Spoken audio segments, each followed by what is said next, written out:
La verdad es que lo más parecido a los independentistas es esta Cámara, ¿no? Porque es intolerable ver cómo la Xunta General de Asturias se convierte en una especie de Estado independiente, aislado del resto del país, donde, invocando el reglamento de la Cámara y el supuesto cumplimiento, vulnera la Constitución y la ley de uso. Está creándose una nueva casta parlamentaria que, además de subirse los sueldos y rebasar el trabajo, ahora créese con más derechos que el resto de asturianes y asturianos.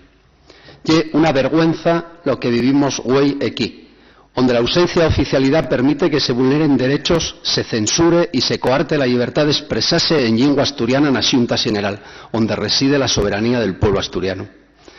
¿Cuánto cuesta la oficialidad? Pues cuesta mucho menos de lo que nos cuesten a los asturianos y asturianos el grupo parlamentario de quienes lo consiguieron no por los votos, sino modificando el reglamento de la Cámara al su interés en sin ningún reparo, y hay que decirlo, que con el apoyo del Partido Socialista. Un grupo parlamentario que nos cuesta cientos de miles de euros usados para faltar al respeto a la ciudadanía asturiana. Como escribía la Xunta por la Defensa de la Llengua, contrapónense dos modelos de entender la sociedad: la abierta, la tolerante, la inclusiva, la plural, la que amplía derechos, la mayoría de esta Cámara, porque los partidos que llevamos la oficialidad en nuestro programa electoral sumamos 26 diputados y diputadas y sumamos más votos que el resto de partidos que no la llevaban. Eso también y una mayoría social.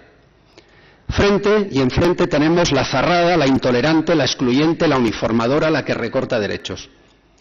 La lucha por la oficialidad y una lucha democrática, reclama libertades y derechos que están recogidos en el artículo 3 de la Constitución para todos los españoles. Si el gallego, vasco, catalán, valenciano o aranés cuenten los territorios donde se falen con el reconocimiento como lingües oficiales nos sos estatutos de autonomía respectivos, ¿por qué les nuestras lingües propias no?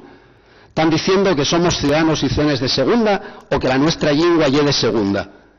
¿Por qué no están también en contra de la oficialidad en Galicia, los territorios que ya la tienen?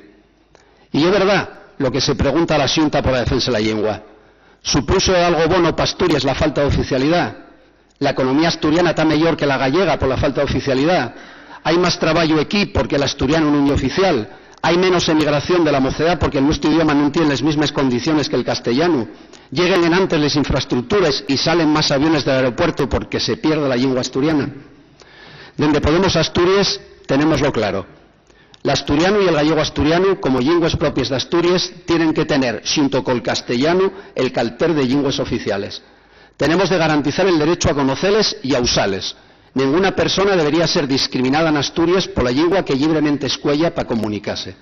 Tenemos que abrir en esta Xunta General el debate para la reforma del Estatuto de Autonomía de Asturias con el envís de declarar la oficialidad. Lleva una obligación democrática y la única garantía de que el espectáculo bochornoso que vivimos hoy aquí no se vuelva a repetir en Asturias. Muchas gracias.